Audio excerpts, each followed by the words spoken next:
ቶታሊ ከደምቢዶሎ ዩኒቨርሲቲ ጋር ምንም ግንኙነት የላትም። የኛ ተማሪም አይደለችም ሲጀምር።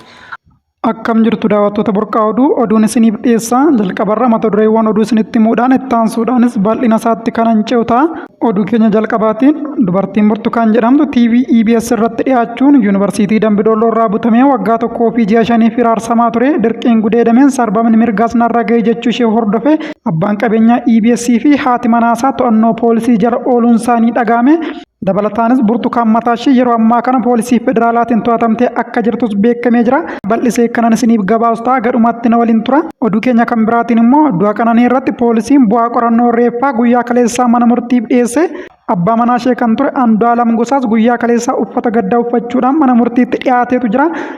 Kanas bal'isee kanan isiniif gabaastaa. Akkam jirtu daawwattoota burqaa oduu chaanaalii keessan chaanaalii burqaa oduu irratti oduu dhugaa ta'e kan biyya keessaa fi alaa guyyaa guyyaadhaan argattu. Warri chaanaalii keenyaaf haaraa taatan sabiskiraayib akka gootan viidiyoo kana immoo laayik akka gootan kabajaan isin gaafachaarra gara bal'ina oduuttan darba.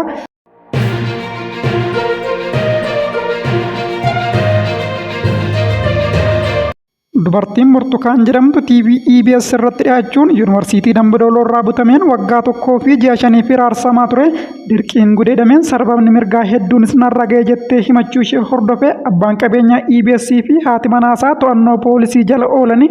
Dabalataanis namni dookimeentariin sun akka EBS irratti darbuuf haala mijeesse to'annoo poolisii jala ooluun dhagahame. Hooggansi yuunivarsiitii Dambidolloos himannaan Burtukaan EBS irratti dhiyaachuun himatte dogoggoradha jedheera. Burtukaanis gonkumaa barattuu yuunivarsiitichaa akkan turre beeksisuudhaan TV'n EBS yakka maqaa balleessii narratti raawwata jechuun yuunivarsiitichi beeksise. Viidiyoo daqiiqaa 30 dheeratu kan waa'ee Burtukaan irratti qophaa'e miidiyaan EBS battaluma yuutuubii isaarraa buusus qaamoleen dursanii viidiyoo sana daawunlood godhan viidiyicha gadhiisuun kumaatamaan akka daawwatamu godhanii dhimmichis ajandaa guddaa miidiyaa hawaasaa ta'uun qaamoleen tokko yakkichi dhuguma Burtukaan irratti raawwatame kan jedhan yoo ta'u. Qaamoleen tokko fi miidiyaaleen Oromoo immoo qophiin EBS dabarse kun maqa balleessii cimaa uummata Oromoo irratti gaggeeffamedha jechuun miidiyaa EBS balaaleffachaatii jiru. Yuunivarsiitiin Dambidolloos karaa pirezidaantii isaa Dr. Taaddaseetiin ibsa kenneen dubartiin kun gonkumaa barattuu yuunivarsiitii Dambidolloo hin turre jedhe. Burtukaan akka jettetti bara 2013 barattuu faarmaasii waggaa 2ffaa kan turtee fi barumsa ishee waggaa 2ffaarra utuu jirtuutii butamtee fudhatamuun waggaa 1 fi ji'a 5 bosona keessatti akka dabarsite yakki gudeeddaas akka ishee irratti raawwatame boo'ichaan himatte. Yuunivarsiitiin Dambidolloo immoo gonkumaa isheen barattuu yuunivarsiitichaa akkan turree fi bara 2013 keessa yuunivarsiitichi barattoota faarmaasii waggaa 2ffaa akka hin qabnes beeksise. Yeroo ammaa kana Burtukaanis poolisii federaalaatiin to'atamtee kan jirtu yoo ta'u poolisiin dhimmicha qorachaa jiraachuun isaas beekamee jira. Dhimma kanas miidiyaalee wal harkaa fuudhanii kan odeessaa jiran yoo ta'u Oromoonni hedduunis dookimeentariin EBS kun maqa balleessii sobaa Oromoo irratti gaggeeffamadha jechuun EBS'n balaaleffachaatii jiru. Yuunivarsiitiin Dambidolloos dhimmicha gara seeraatti akka fudhatu beeksiseera. Gama biraatiin immoo suuronni Burtukaan kan miidiyaa hawaasaa naanna'an Burtukaan akka heerumtee abbaa manaa fi mucaa qabdu kan agarsiisan yoo ta'u kan jiraattus magaalaa Finfinnee keessadha. Oduu keenya kan biraatiin du'a qananii irratti poolisiin bu'aa qorannoo reeffaa guyyaa kaleessaa mana murtiif dhiyeesse.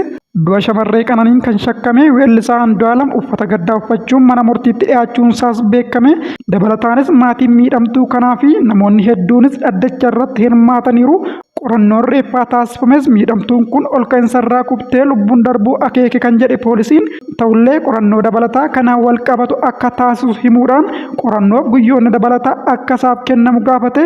Gama biraatiin bakka balaan kun itti qaqqabetti saamuda fudhachuun qorannoo fooreensikii poolisii federaalaatti erguu fi bu'aan qorannoo kanaa immoo akka hin qaqqabneef dabaluudhaan hime. Kana malees bu'aan qorannoo bilbila harkaa shakkamaa irratti taasisaa jiru akka hin qaqqabne poolisiin himuudhaan kanaaf jechas poolisiin qorannoowwan dabalataa naafan jedhu taasisuun xumuruu fi kanneen saamunni ergame akka qaqqabuuf yeroon dabalataa akka kennamu mana murtii gaafate. Abukaatoon Andu'aalam immoo gama isaatiin bu'aan qorannoo reeffaa dhiyaate miidhamtuun ol ka'insarraa kuftee du'uu malee maamila isaaniin ajjeefamuu ragaan mul'ise hin jiru jechuun falmanii. Dabalataanis Andu'aalamiif mirgi wabii akka eegamu gaafatanis manni murtii gaaffii mirga wabii kubbisuun poolisiin ragaalee qorannoo naafan jedhu akka dhiyeeffatuuf guyyoota 12 dabalataan heeyyameera. Egaa daawwattoota keenya burqaa oduu irratti oduu dhugaa ta'e kan biyya keessaa fi alaa guyyaa guyyaadhaan argattu. Kanaafuu chaanaalii keenya sabiskiraayib godhaa, viidiyoo kana immoo laayik godhaa. Oduu biraatiin sa'aatii muraasa booda walitti deebinutti nagaan na tura.